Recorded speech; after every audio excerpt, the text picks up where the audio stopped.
Our team is in Peketoni. We shall continue covering this story for you. Now, the deadly gang attack in Peketoni is yet another dark spot in the country's image following a series of attacks over the past year. Such attacks have seen a number of foreign missions in the country issue advisories impacting a number of sectors. And one sector that has suffered the most is tourism, with a number of cancellations crippling the sector. Our senior business reporter Michael Karanja reports. While Peketoni is not a tourist location, the coast region as a whole has bear the brunt of most of the terror attacks that have been carried out in the country.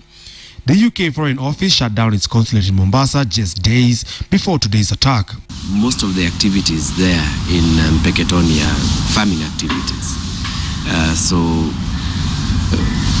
We are looking at this attack as an attack on an innocent community just going about its business over there. The past 2 years have not been kind to the tourism sector. With the sector largely dependent on foreign tourists for survival, cases of insecurity have discouraged many tourists, with booking cancellations on the rise.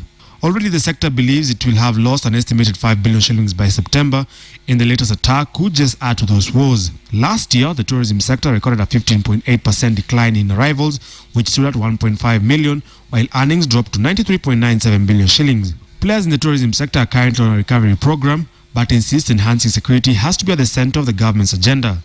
The sector, we have always fought for a better allocation to the police. And this is, in our view, one of the biggest wins for that budget, is to allocate that amount to the police, so that now the police can be better equipped, they can be better trained, because they are no longer fighting ordinary crime. Some hotels at the coast have slashed their rates by up to 50% in a bid to attract tourists, with mixed results.